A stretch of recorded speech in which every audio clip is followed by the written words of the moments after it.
Hello, everyone. Welcome to the April edition of our monthly correspondence. My name is Kimberly Springle, and I am the director here at Charles Sumner School Museum and Archives. It pleases me to welcome you to this month's Director's Corner.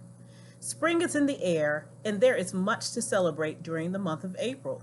Celebrations that we will highlight this month include National Poetry Month, DC Emancipation Day, and National School Library Month. In honor of National School Library Month, I wanted to bring you all into our library. If you have visited us in the past for research appointments, you know that this is where the magic happens and mysteries are solved. Behind me are volumes of the Board of Education meeting minutes. Although we have board meeting minutes that date back to 1804, these particular volumes cover the years 1900 to about the mid-1980s. Within the covers of these red volumes is a wealth of information, and it is very easy to get lost in the pages. We have index cards and microfilm that coordinate with the minutes. Although this room was a former classroom, for the past 35 years it has served as our library and entry point for the public into the vast collection that is housed here. We will celebrate National School Library Month later this month on April 29th with a virtual program featuring four DC public high schools and their libraries and librarians' role in preserving school histories. Scroll down in the newsletter for more information and to register for the event. During the month of April, we also celebrate National Poetry Month. For years, we have celebrated the literary accomplishments connected to DC public schools, and this year will be no different. Within this month's newsletter, you will meet nationally recognized poet and writer Kenneth Carroll, who is a 1977 graduate of McKinley Tech High School. He shares how libraries, including McKinley Tech's library, shaped him as a writer.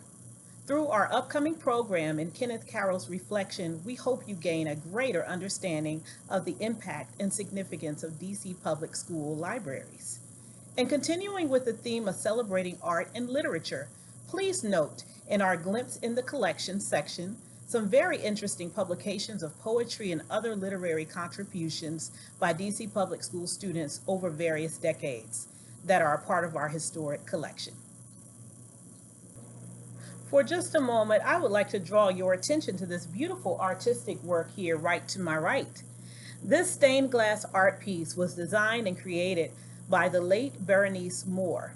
The stained glass piece was created in tribute to the Sumner School building on the occasion of its renovation and transformation into the Museum and Archives for DC Public Schools.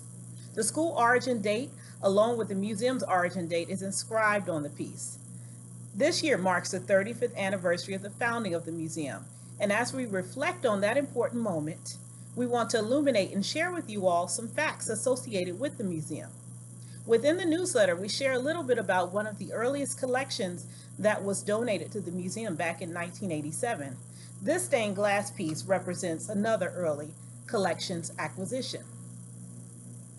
As I view this piece today and see this rendering of our majestic building along with Charles Sumner's image, I can't help but think about the upcoming commemoration of DC Emancipation Day. DC Emancipation Day occurred on April 16, 1862, 9 months ahead of the Emancipation Proclamation. Shortly after, in 1863, Congress passed a law providing for public education for Black DC residents. Think about the significance of Sumner School as a site of education specifically designed and created to educate African Americans a mere decade after the end of slavery in the District of Columbia.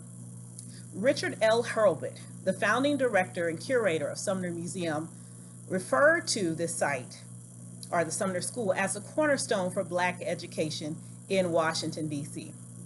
As we look toward DC Emancipation Day, which is celebrated next week, I can't help but to consider the development of education opportunities for African Americans in DC and how that contributed to true liberation. Thank you for tuning in to this month's Director's Corner and staying connected with us through our monthly correspondences. Before I leave you today, I want to share with you that our automated remote research request system is operating and we are again accepting research requests. Please search for the link and instructions in our newsletter Until we can greet you again in our research library, we look forward to continuing to service you remotely. Have a wonderful April, and I look forward to seeing you next month. Take care.